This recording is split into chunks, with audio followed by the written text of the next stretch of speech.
राम राम दोस्तों। SSB constable GD sport Kota 2026 का form गलत भर दिया तो आपका सिलेक्शन रुक सकता है। इस वीडियो में मैं आपको स्टेप बाय स्टेप पूरा फॉर्म फिलअप करके दिखाऊंगा, कौन सा डॉक्यूमेंट लगेगा, स्पोर्ट्स सर्टिफिकेट कैसे अपलोड करना है और कौन सी गलती से फॉर्म रिजेक्ट हो सकता है। और आखिर तक देखने पर आपको मिलेगा कंप्लीट सही तरीका।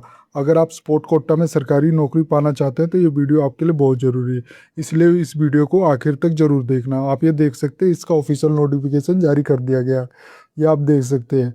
इसके सबसे पहले मैं इसके कंप्लीट ओवरव्यू आपको दे देता हूँ। इसके लिए मैं अपनी साइट jobsarkariupdate.in पे आ जाता हूँ। यहाँ पे आपको क्लिक स्नैपशॉट में मिल जाएगी। ऑर्गेनाइजेशन नेम रहेगी सशस्त्र सीमा बल रहेगी एमएचए, और पोस्ट नेम रहेगी आपकी कांस्टेबल जो जनरल ड्यूटी की है सिटी जीडी की। टोटल वैकेंसी इसमें 404 है और लास्ट डेट इसकी 7 जून 2026 है। मिनिमम क्वालिफिकेशन आपके लिए आपको चाहिए 10th या इक्विवेलेंट फ्रॉम रिकॉग्नाइज बोर्ड या इंस्टीट्यूट से होना चाहिए। अप्रोक्स जो इन हैंड सैलरी मिलती है 21,700 से 25,500 पर मंथ मिलती है। ये ध्यान देना, ये आफ्टर डिडक्शन के बाद मिलेगी। सिलेक्शन प्रोसेस की बात करूँ तो डॉक्यूमेंटेशन होगा, स्पोर्ट अचीवमेंट आपका चेक किया जाएगा, फिर फिजिकल स्टैंडर्ड टेस्ट होगा, फिर मेडिकल एग्जामिनेशन होगा। आप इसको स्क्रॉल करोगे तो आप सब इसकी जानकारी देख सकते हो और ये एक बार रीड केयरफुली जरूर कर लेना।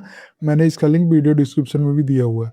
तो आप स्क्रॉल करोगे, नीचे करोगे तो आप ये देख सकते हो अप्लाई ऑनलाइन का बटन है, यहाँ पे क्लिक करोगे तो आप इसके ऑफिशियल वेबसाइट पे आ गए। यहाँ पे आप देख सकते हो एडवर्टाइजमेंट नेम और पोस्ट किसके लिए, आप general duty under sport Kota of the year 2025-26 के हम अप्लाई कर रही है। आप स्टार्टिंग डेट देख सकते हो और लास्ट डेट भी। हम अप्लाई के बटन पे क्लिक कर देते हैं। यहाँ पे आप देख सकते हो एडवर्टाइजमेंट, एडवर्टाइजमेंट भी देख सकते हो।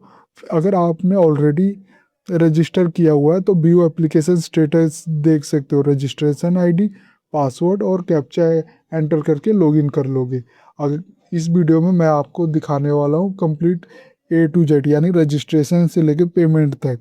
तो सबसे पहले मैं रजिस्ट्रेशन कर लेता हूँ। यहाँ रजिस्ट्रेशन पे क्लिक किया तो आप ये देख सकते हो सबसे पहले इसने मांगा है पर्सनल डिटेल। फिर यहाँ पे नोट दिया गया है, please inter full name mention in the 10th SSLC matrix certificate. ये ध्यान देना, please don't use A prefix in name, father name, mother name. For example अगर आप मिसिस श्री श्रीमती, ये नहीं यूज करना है। Please select date of birth and mention in matriculation certificate के अनुसार ही आपने डेट ऑफ बर्थ भी आपने ऐड करना है और नेम भी ऐड करना है, ये ध्यान देना। फिर आपका आ जाता है पोस्ट, किस पोस्ट के लिए आप अप्लाई कर रहे हो। तो आप अप्लाई कर रहे हो constable general duty under sport Kota के लिए। आप सबसे पहले आपसे पूछा कि स्पोर्ट गेम अप्लाइंग फॉर, ये आप देख सकते हो लिस्ट ऑफ दिया गया है। इसमें आपने जिस भी स्पोर्ट में खेला है वो आप सिलेक्ट कर सकते हो। बहुत से स्पोर्ट्स इसमें दिए गए हैं, ये आप देख सकते हो। अगर एथलेटिक किया तो 100 मीटर, 200 मीटर, 400, 800, जिसमें भी आपने किया है तो आप सेलेक्ट कर सकते हो अपने अकॉर्डिंग, जिस भी स्पोर्ट में आप कर रहे हो। फिर आप आ जाता है नेम। नेम यहाँ पे आपने लिखना है, फर्स्ट नेम ऐड करना है, फिर यहाँ मिडिल नेम ऐड करना है, फिर सर नेम यहाँ पे ऐड करना है, फिर फादर नेम ऐड करना है। फादर नेम ऐड करोगे, फिर मदर नेम ऐड करना, फिर डेट ऑफ बर्थ आप यहाँ पे अपनी डेट ऑफ बर्थ सेलेक्ट कर लोगे। फिर जेंडर आ गया, जेंडर के लिए आप सेलेक्ट करोगे मेल हो या फीमेल हो। फिर नेशनैलिटी आपसे पूछा गया, सेलेक्ट नेशनैलिटी, आप इंडियन हो या अदर हो। इंडियन हो तो इंडियन सेलेक्ट लेना है, अदर हो गए तो आपके लिए एक और ऑप्शन आ जाएगा अदर नेशनैलिटी के लिए। फिर आपने सेलेक्ट करना है सब्जेक्ट ऑफ नेपाल या सब्जेक्ट ऑफ भूटान। हम कर लेते हैं इंडियन है हम। फिर रीजन आपसे पूछा गया, रीजन के लिए सेलेक्ट रिलीजन से आपसे पूछा गया कि आप किस रिलीजन से बिलोंग करते हैं, हिंदू, मुस्लिम, सिख, क्रिश्चियन, किस भी। फिर आपसे पूछा गया मैरिटल स्टेटस, आप ये देख सकते हो मैरिटल स्टेटस में पूछा गया मैरिड हो अनमैरिड हो, जो भी हो तो आप सेलेक्ट कर सकते हो। फिर कैटेगरी आपसे पूछा गया किस कास्ट से, किस कैटेगरी में आप बिलोंग करते हो, general, under, EW, OBC, SC, ST, जिससे भी बिलोंग करते हैं आप सेलेक्ट कर लोगे। You have selected general category, there will be relaxation in age of 5 year, ये आपसे बोला गया। और ईडब्ल्यूज करते तो 5 ईयर, ये भी बोल रहा है। फिर whether you belong to community आपसे पूछा गया, where you whether you belong to community, for example Garhwalis, Kumaonis, Gorkhas, Dogras, Maratha, अगर आप इन पे क्लिक करते हो, अगर इन कम्युनिटी को बिलोंग करते हो तो आप यहाँ पे टिक करोगे, तो आपको यहाँ पे कम्युनिटी सेलेक्ट करनी होगी जिस भी कम्युनिटी के लिए बिलोंग करते हैं। फिर उसका सर्टिफिकेट नंबर होता है तो वो भी ऐड करना है, और डेट को जिस दिन ये इशू हुआ था वो भी डेट ऐड करनी है, और इशूइंग अथॉरिटी को किसने इशू किया था ये बताना है। इसी तरह आ जाते हैं whether domiciled ordinary in Jammu Kashmir during 01/01/1980 to 31/12/1989। तो अगर आप यस करोगे तो आपको सर्टिफिकेट नंबर देना होगा, डेट ऑफ इशू जिस दिन जारी किया गया था, और इशू अथॉरिटी जिसने जारी किया था वो बताना। हमारे केस में नो है। वेदर अफेक्टेड इन 1984 रायोट्स, ये आप children dependent of victim killed in the riots में अगर यस करोगे तो आपको फिर उसका certificate, date of issue date का बताना है, इशूइंग अथॉरिटी का बताना है, और नो कर देना अगर आप नहीं हो तो। वेदर एक्स सर्विसमैन, यहाँ पे आपसे पूछा गया अगर आप एक सर्विसमैन हो तो यस कर दोगे। फिर डेट ऑफ एनरोलमेंट बताना है, डेट ऑफ रिटायरमेंट और डिस्चार्ज बताना है, मेडिकल कैटेगरी बताना है जो भी है आपकी। फिर रीज़न फॉर रिलीज और डिस्चार्ज बताना है आपने, एजुकेशन क्वालिफिकेशन सिविल की से है या मिलिट्री से वो बताना। हमारे केस में नो है तो हम नो कर देते। वेदर एम्प्लॉय इन एसएसबी, अगर आप एसएसबी में एम्प्लॉय हो तो यस करके आप इसकी जानकारी दोगे, नहीं तो नहीं। फिर वेदर इन गवर्नमेंट सर्विस में, अगर आप गवर्नमेंट सर्विस में हो तो उसकी जानकारी दोगे, name of the present unit, posted जब आप पोस्ट हुए थे, पोस्ट होल्ड जिस दिन पोस्ट होल्ड हुआ था, और इशू अथॉरिटी की एनओसी आपको बताना होगा किसने जारी किया है। हमारे केस में नो है, नो कर दिया। Whether is a government service का हमारे केस में नो था।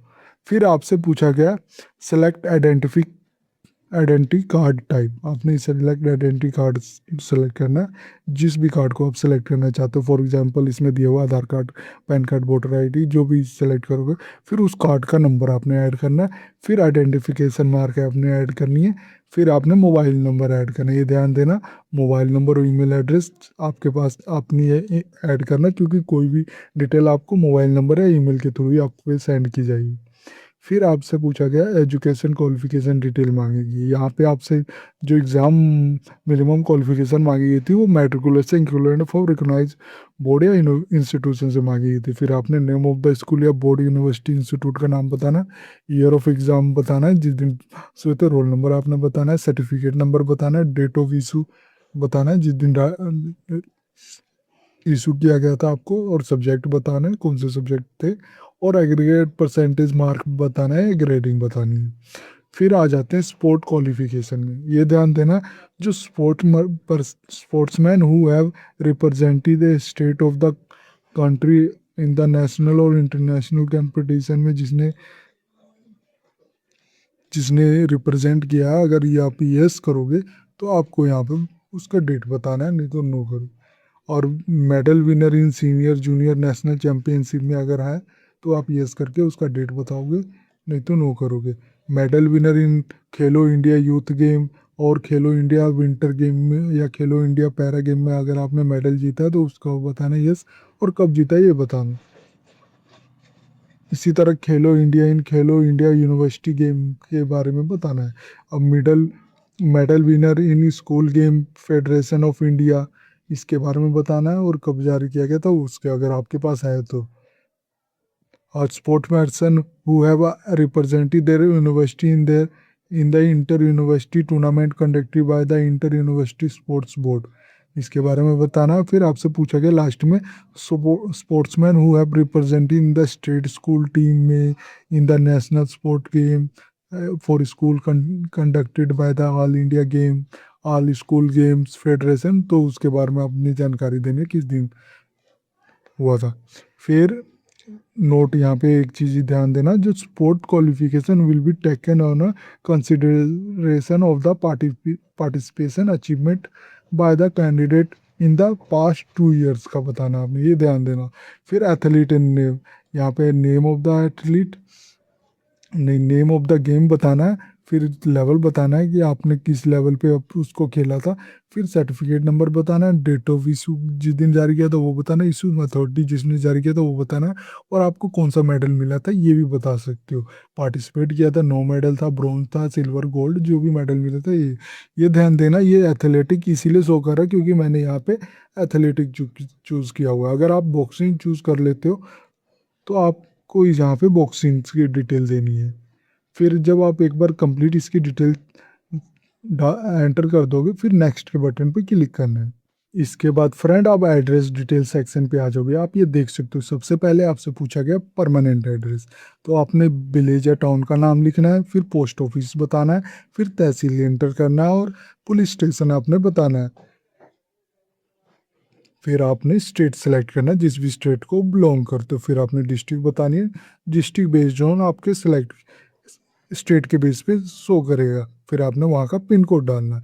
फिर आपसे पूछा गया whether is the same as the permanent address. अगर आप सेम है आपका प्रेजेंट परमानेंट एड्रेस और कोरस्पॉन्डिंग एड्रेस तो यस कर देंगे, अगर नहीं है तो नो करके आप दोबारा अपने कोरस्पॉन्डिंग एड्रेस डालेंगे। वहाँ विलेज टाउन लिखेंगे, पोस्ट ऑफिस नेम तहसील का नाम लिखेंगे, पुलिस स्टेशन बताना है, और स्टेट जो भी स्टेट को आप रहते हो कोरस्पॉन्डिंग एड्रेस वहाँ का आपने एंटर करना और पिन कोड बताना है। फिर नीचे करोगे तो आपसे डिक्लेरेशन पूछ रहा है फॉर क्रिमिनल केसेस के लिए। यहाँ पे आपसे पूछ रहा है कि अभी आपको कोई वंचित तो नहीं किया गया किसी यूपीएससी, एसएससी या एसपीएससी और any requirement board form appearing in any exam. अगर वंचित किया हुआ तो यस करोगे। फिर आपने उसका exam organisation, exam name, exam date और डिपार्टमेंट एंड डेट, रीज़न बताना है, स्पेसिफिक अदर। इसमें अगर आपका अदर रीज़न है तो आपने वो बताना है। हमारे केस में नहीं है, हमें कभी वंचित नहीं किया गया। यहाँ पे आपसे पूछा गया क्रिमिनल केसेस के बारे में, तो ये ध्यान देना, अपनी जानकारी सही देना। Whether any FIR or criminal case have been registered against you. अगर आपके रजिस्टर किया गया है एनी केस तो यस करके उसकी आपने केस रेफरेंस की जानकारी देना। हमारे केस में नो है। इसी तरह आपसे पूछा गया whether any criminal complaint case और FIR criminal case pending against you. अगर आपके पास पेंडिंग है तो उसकी जानकारी देनी केस रेफरेंस की, नहीं तो नहीं करनी। हैव यू बीन अरेस्ट, अगर आपको अरेस्ट या डिटेन किया गया है यानी क्रिमिनल केस के अकॉर्डिंग तो आपने उसकी जानकारी देनी है। अगर नहीं है तो नो करना है। Have you ever been tried to convict acquit by the court of law any criminal case, अगर आप पे है तो उसकी जानकारी देनी है। Have you even tried to convict by any court by the court by filling any bond for good behaviour etc की, अगर है तो वो उसकी जानकारी देनी है। हमारे केस में नहीं है। Have you ever been charge for doping doping charge हुआ है कभी आप पे, तो आपने यस करके आपने एफआईआर नाम, डेट और अंडर सेक्शन और डिस्ट्रिक्ट आपने बताना है। हमारे केस में सब में नहीं है तो हम नो कर देंगे। फिर यहाँ पे आपसे पूछा गया क्रिएट पासवर्ड का पूछा गया। ये ध्यान देना जो पासवर्ड होगा वो 6 कैरेक्टर का होना चाहिए। फिर यहाँ पे जो अपना पासवर्ड बनाओगे फिर यहाँ पे री एंटर करना है पासवर्ड। फिर आपसे डिक्लेरेशन बाय द कैंडिडेट पूछा गया तो यहाँ पे क्लिक कर देना और प्रोसीड के बटन पे क्लिक कर देना। इसके बाद फ्रेंड आप प्रीव्यू एंड डिक्लेरेशन पेज पे आ जाओगे। आप ये देख सकते हो जो भी अभी तक आपने एंट्री की थी डिटेल वो सब शो कर रही होगी, तो एक बार रीवेरीफाई और रीचेक जरूर कर लेना कोई गलती ना हुई हो। अगर कोई गलती हुई हो तो आप एडिट डिटेल करके भी उसको सुधार सकते हैं। फिर आपने यहाँ पे आई डिक्लेरेशन पे क्लिक करना, फिर आपने यहाँ पे कैप्चा को एंटर करना, फिर सबमिट एप्लीकेशन पे क्लिक करना है। इसके बाद फ्रेंड आप अपलोड फोटो एंड सिग्नेचर इस सेक्शन पे आ जाओगे। आप यहाँ देख सकते हो आपका रजिस्टर आईडी शो कर रहा होगा। फिर आप तो स्क्रॉल करते हैं तो ये देख सकते हो कुछ गाइडलाइन दी हुई है जो फोटो अपलोड करने की। ये ध्यान देना वो जो आपकी फ़ोटो 6 मंथ पुरानी, 6 मंथ से ज़्यादा पुरानी नहीं होनी चाहिए और शार्प, फोकस एंड क्लियर होनी चाहिए। फाइल टाइप मस्ट भी जेपीजी या जेपीजी या पीएनजी फॉर्मेट में होनी चाहिए और फाइल मस्ट भी लेस देन 100 KB यानी 100 KB से ज़्यादा नहीं होनी चाहिए। फिर यहाँ चूज़ करके अपना फ़ोटो ऐड करोगे, आप ये देख सकते हो। फिर अपलोड सिग्नेचर पे आ जाते हैं। सिग्नेचर मस्ट भी है वाइट पेपर पे होना चाहिए और शुड बी इन ब्लैक और ब्लू पेन से आपका सिग्नेचर होना चाहिए। वाइट पेपर में ब्लैक या ब्लू पेन से करना है। और ये फाइल टाइप मस्ट भी जेपीजी या पीएनजी फॉर्मेट में होना चाहिए और फाइल मस्ट भी लेस देन 50 KB से कम होनी चाहिए। फिर आपने अपलोड करना है अपलोड मैट्रिकुलेशन एसएससी सर्टिफिकेट। फिर पॉइंट टू फॉलो करना है, ये होगा, ये जेपीजी या पीडीएफ फॉर्मेट में ही होगा और इसका जो साइज होगा वो 100 केबी से नीचे होना चाहिए, ध्यान देना। फिर upload sport boxing man certificate जो भी आपने वहाँ चूज़ किया था उसके अकॉर्डिंग आ जाएगा। फिर ये फाइल जो आपने अपलोड करनी है जेपीजी या पीडीएफ फॉर्मेट में होना चाहिए और file size must be less than 100 केबी। ये ध्यान देना, जो साइज है वो 100 केबी से नीचे होना चाहिए। चूज़ फाइल करके अपना बॉक्सिंग स्पोर्ट सर्टिफिकेट या जो भी आपने चूज़ किया वो शो कर रहा होगा। फिर आपसे पूछा गया अपलोड आइडेंटिटी, यानी आधार कार्ड जो मैंने चूज़ किया था, आधार कार्ड मैंने चूज़ किया था, अब मुझे उसका फ़ोटो अपलोड करना होगा या पीडीएफ। तो ये बोला गया आप पीडीएफ या जेपीजी फॉर्मेट में अपलोड कर सकते हैं और साइज होगा वो 100 केबी से नीचे होगा। यहाँ पे चूज़ फाइल करके आप ऐड कर देंगे। फिर इसके बाद फ्रेंड आप प्रोसीड बटन पे क्लिक करेंगे। इसके बाद फ्रेंड आप एक्नॉलेजमेंट पे आ जाओगे। यहाँ पे आप देख सकते हो the application form submitted by you is previously registered, यानी आपका जो एप्लीकेशन था वो फॉर्म सक्सेसफुली सबमिट हो चुका है। आप देख सकते हो game applied for back boxing man constable general duty under sport quota, post note down your register ID यहाँ पे आपकी शो कर रहा होगा। और proceed to make a payment amount to be paid, मैंने कैटेगरी जनरल सेलेक्ट की थी तो मुझे 100 रुपये पे करना है। फिर मैं नीचे स्क्रॉल करूँगा, फिर पे ऑनलाइन पे मैं क्लिक करूँगा। ये आप देख सकते हो मुझे पेमेंट गेटवे पे रिडायरेक्ट कर देगा। यहाँ पे आप देख सकते हो SBI ई पे या डेबिट कार्ड क्रेडिट कार्ड का ऑप्शन दिया है, जिसके कार्ड के नंबर के थ्रू हम मैं पेमेंट कर सकता है, या SBI कॉर्पोरेट क्रेडिट कार्ड के थ्रू भी कर सकता है, या बैंकिंग कनेक्ट नेट बैंकिंग के थ्रू भी कर सकता हूँ। मेरे पास ऑप्शन UPI का भी है, UPI के QR कोड के थ्रू भी मैं कर सकता हूँ। पे नाउ पे करूँगा तो एक स्कैनर ओपन सा हो जाएगा। इस तरह अगर आप एक बार कंप्लीट कर लोगे अपना फॉर्म, इस तरह आपका पेमेंट कंप्लीट हो जाएगा और आपका सक्सेसफुली जो आपने ईमेल और अपने फ़ोन नंबर ऐड किया था वहाँ पे आपका फॉर्म भी आपको सबमिट हो जाएगा और प्रिंट आउट आप ले सकते हो। उसके बाद उससे आपका सक्सेसफुली हो जाएगा, जो आगे के प्रोसेस में काम करेगा।